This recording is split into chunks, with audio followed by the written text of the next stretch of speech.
El tenedor podrá ejercitar las acciones derivadas del título o valor en proceso distinto al ejecutivo, observando la ley procesal.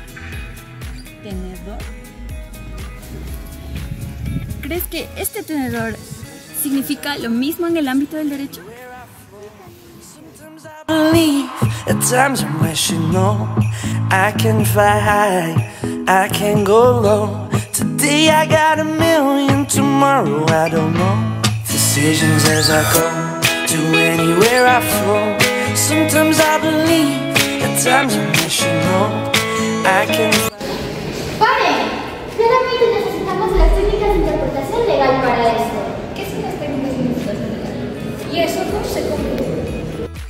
Somos estudiantes de Derecho del tercer ciclo de la Universidad Nacional del Centro del Perú y el día de hoy te vamos a enseñar todo lo que debes saber sobre técnicas de interpretación jurídica. No te pierdas este video y recuerda que el derecho es como un buen plato que necesita tiempo para digerirse, pero prometo que este video no caerá pesado.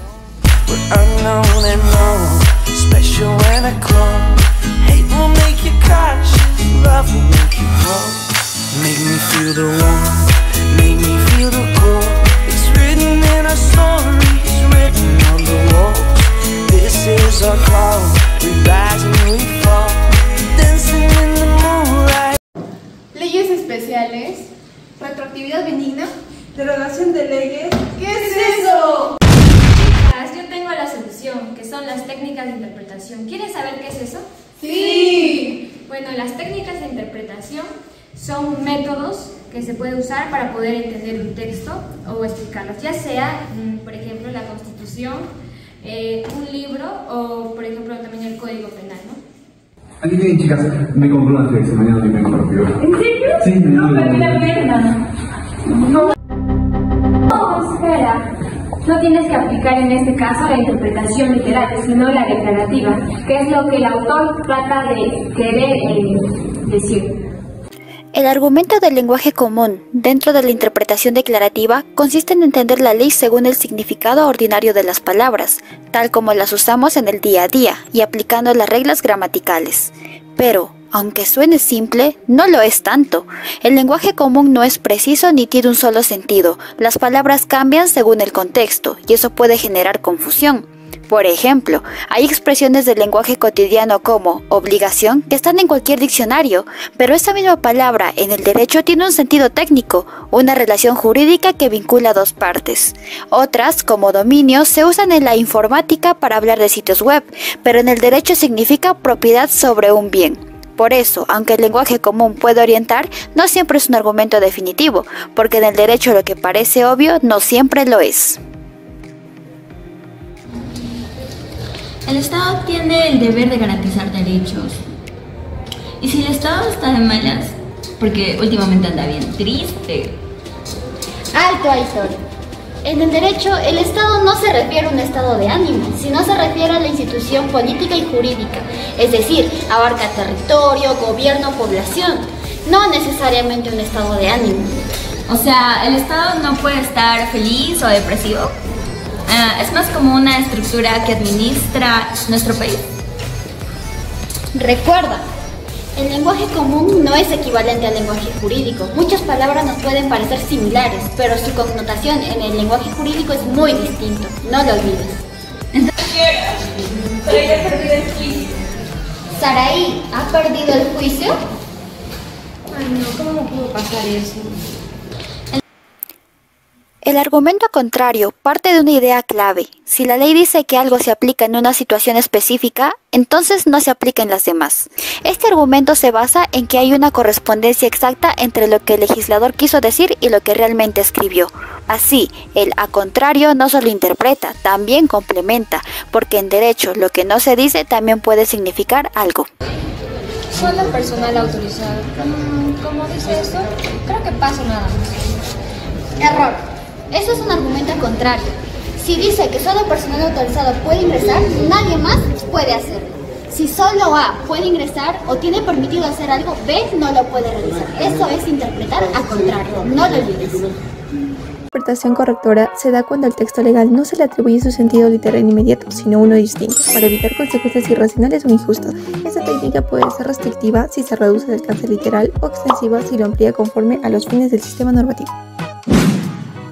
El argumento ad absurdum o de reducción al absurdo consiste en rechazar una interpretación normativa cuando sus consecuencias serían irracionales, contradictorias o incompatibles con principios fundamentales del sistema jurídico.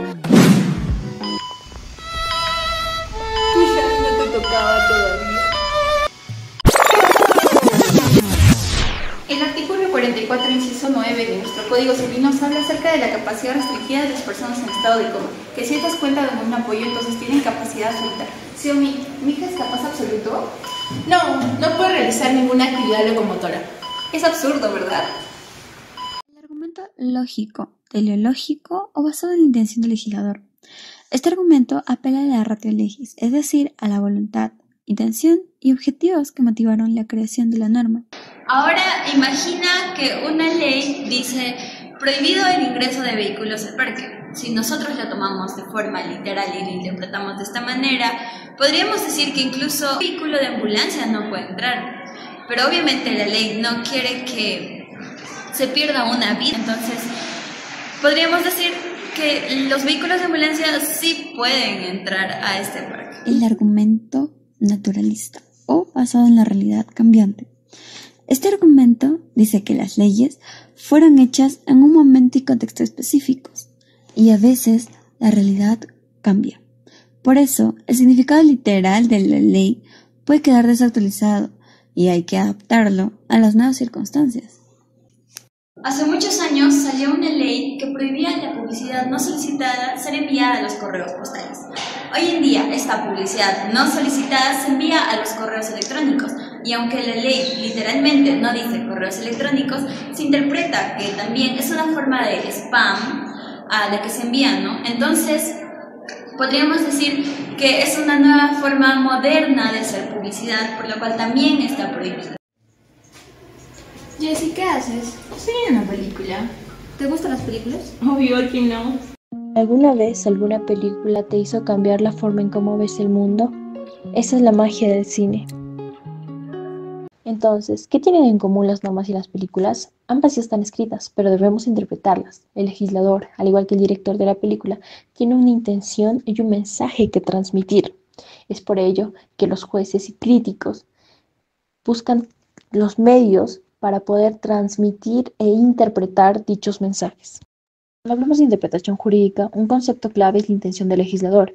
¿Qué quiso decir realmente quien redactó la norma? Aquí entra la figura del legislador historiador, que intenta reconstruir este contexto. ¿Qué problemas sociales motivaron la norma? ¿Qué debates se dieron? ¿Y cuál era el objetivo buscado? Por otro lado, también se encuentra el ratio legis, es decir, la razón o la finalidad detrás de la ley. También debemos hablar de las limitaciones que existen cuando hablamos de la voluntad del legislador y la voluntad de la ley. Cuando hablamos de la voluntad del legislador, como en el caso peruano, hablamos de muchos congresistas, entonces no hablamos de una sola voluntad. Y cuando hablamos de la voluntad de la ley, hablamos de muchos jueces que muchas veces no se ponen de acuerdo, por tanto van a existir un montón de interpretaciones. ¡Peleamos afuera! Yo no te tengo miedo, no tengo miedo a nadie, señor. Porque yo estoy aquí por mi plata, señor. Explicaremos el argumento a fortiori, que significa con mayor razón. Primero es necesario entender que este no es un argumento interpretativo, sino productivo, porque produce el nuevo derecho. Para entenderlo mejor, tenemos la primera disposición, en donde el primer supuesto de hecho, F1, si se roba con violencia una suma de 10.000 soles, entonces tenemos la consecuencia jurídica G, se castiga con prisión. En el segundo supuesto de hecho, F2, si se roba con violencia una suma de 100.000 soles, entonces, con mayor razón, merece la misma consecuencia jurídica. Y para explicarlo mejor, les daremos un ejemplo. Y Angelita, ya llegué. Vine de comer rápido para poder almorzar. ¡Uy, qué rico! Señoritas, no pueden comer aquí. ¿Acaso no vieron el letrero? Pero en el letrero no dice nada, solo dice que no se puede comer comida chatarra como hamburguesas o papas fritas, no especifica más. Sí, el letrero no lo dice. ¿Una vez han escuchado, si a mi amiga le fue mal con esto, seguro a mí también? Este tipo de razonamiento, aunque lo usamos cotidianamente, tiene un nombre en derecho. Se llama argumento a simili. El argumento simili o analógico consiste en aplicar una norma pensada para un caso a otro caso nuevo que se le parece. Pero para que este argumento sea válido, deben cumplirse 3 condiciones. La primera es que la semejanza sea esencial, mas no superficial. La segunda es la identificación de la ratio legis, o sea que hay que encontrar el principio o motivo por el cual se aplicó la norma en F1 y ver si también está presente en F2. Y por último, sería que no haya una norma que excluya a F2 expresamente. Si no se cumplen estas 3 condiciones, la analogía sería débil o incorrecta. Un claro ejemplo se da en Perú, con el artículo 393 del Código Penal que castiga al funcionario público que comete cohecho. Pero, ¿qué pasa si un consultor externo del Estado, que no es funcionario, acepta dinero para influir en una decisión? Aquí el argumento simili sí se puede aplicar bien. Ambos usan su posición para afectar decisiones públicas y ambos violan el principio de integridad estatal. Entonces, aunque la norma mencione solo al funcionario, también puede alcanzar al consultor externo, porque comparten el mismo fundamento jurídico. Ahora les voy a dar un ejemplo cotidiano de cómo no usar el argumento simili. Ayer mi amiga grabó un Get Ready With Me para su cita, en donde se maquilló y se arregló. Sin embargo, el chico la dejó plantada. Hoy yo estaba haciendo lo mismo, me estaba maquillando, me estaba arreglando y mi hermana me dijo: ¿para qué lo haces? Ya a tu amiga le pasó eso ayer, a ti también te va a pasar igual. Esto parece lógico, pero sin embargo es una analogía superficial. Se asume que porque 2 casos se vean parecidos van a terminar igual. Sin embargo, el argumento simili permite aplicar una norma a un caso nuevo solo si la semejanza es jurídica y esencial. Porque en derecho, igual que en la vida, no todo lo que se ve igual termina igual, a menos que se comparta el fondo. Tema, ¿qué es la interpretación restrictiva? Se denomina restrictiva la interpretación que precisamente restringe o circunscribe el significado prima facie de una disposición, de forma que excluye de su campo de aplicación algunos supuestos de hecho que según la interpretación literal se incluyen en él. Ahora bien, ¿cómo y cuándo se emplea la interpretación restrictiva? Bueno, uno de ellos puede ser cuando el sentido literal de la norma incluye algo que posiblemente el legislador no quiso incluir, o cuando la aplicación literal de la norma va en contra de la justicia o el interés general, o cuando hay 2 normas a un mismo hecho que al aplicarse son contradictorias.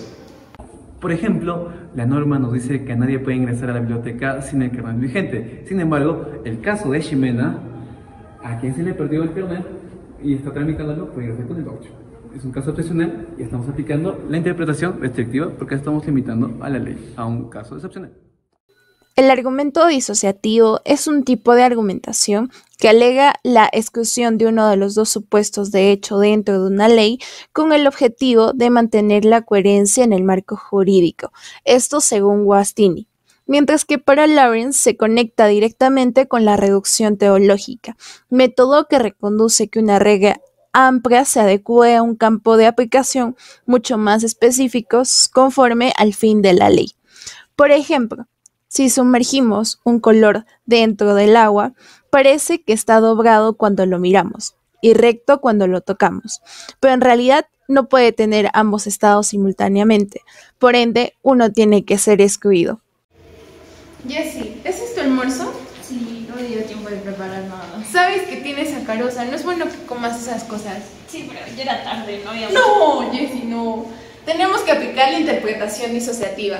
Muchos sabemos de forma general que debemos botar nuestros desechos en los botes de basura, pero dentro de los tipos de botes de basura encontramos las subclases, y el amarillo sirve para los desechos de plástico.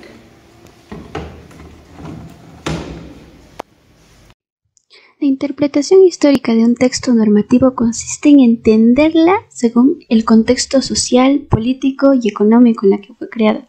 Cabe recalcar que las normas no deben ser interpretadas como expresivos de la voluntad o la intención del legislador, sino como expresión y manifestación histórica de las necesidades sociales que motivaron su creación. Mira, Ángela, esta es la nueva ley que ha salido en el diario El Peruano. Wow, qué interesante. Sí, ¿verdad? Bueno, después la chequeamos. Voy a ir al otro. Hola Ángel, vi que estabas con Milagros. ¿A dónde se fue? Se fue al servicio. ¿Qué estaban estudiando? El derecho constitucional. ¿Podemos revisar su celular y ver quién le estaba llamando?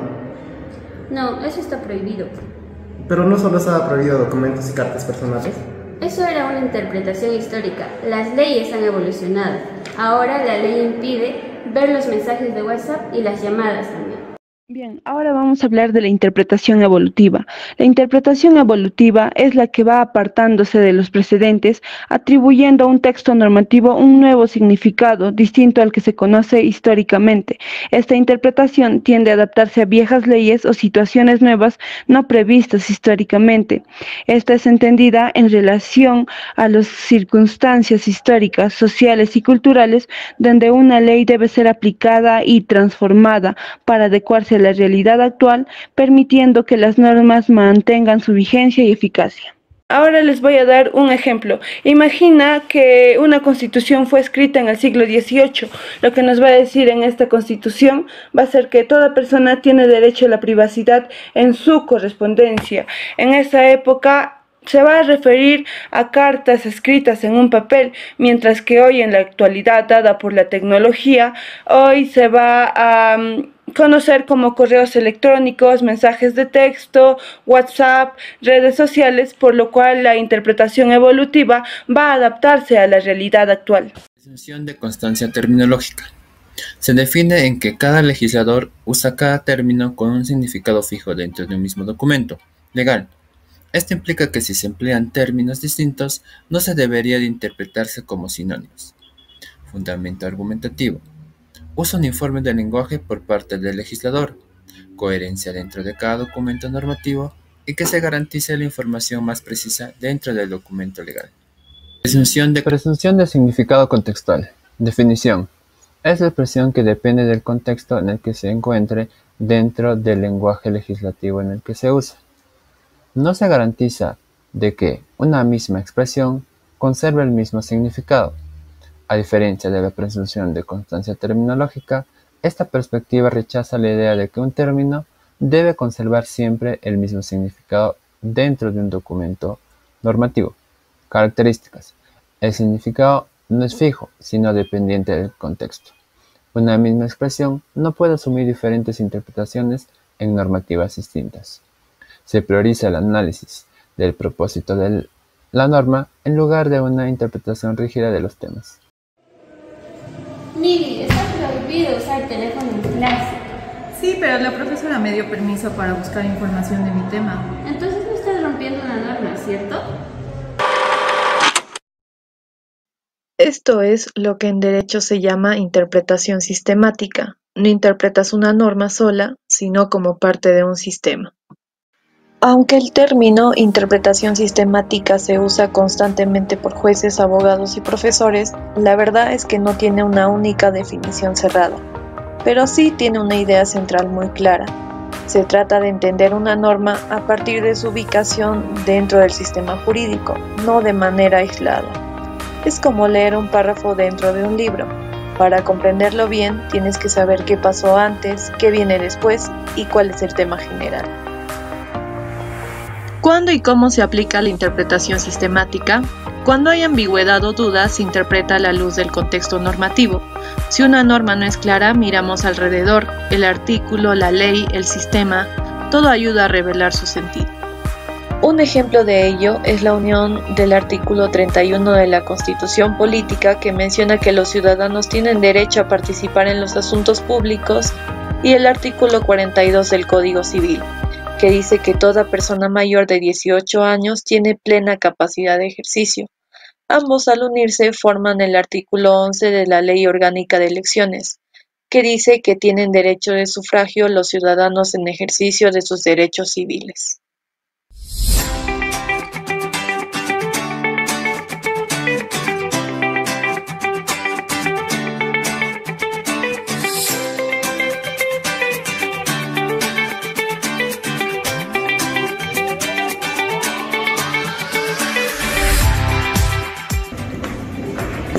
Flor, esta norma dice que solo aplica a trabajadores nombrados, entonces los contratados están fuera, ¿no? No siempre es tan simple, debemos interpretar.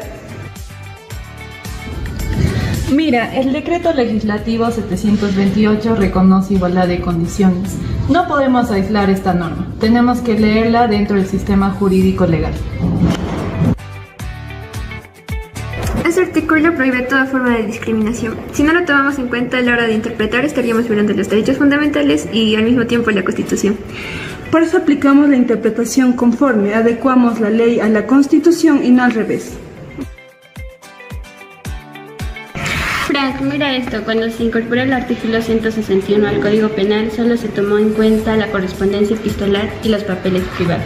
Oh, entonces el sentido inicial era restringido. Esto es una interpretación histórica. Pero hoy hay contratos administrativos de servicio, locadores, nuevas modalidades, la realidad cambió. Y por eso las normas también deben adaptarse a esta realidad. Esto se le llama interpretación evolutiva.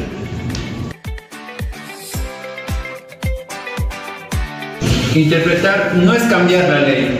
Es aplicarla mejor, con justicia, con coherencia y con sentido constitucional.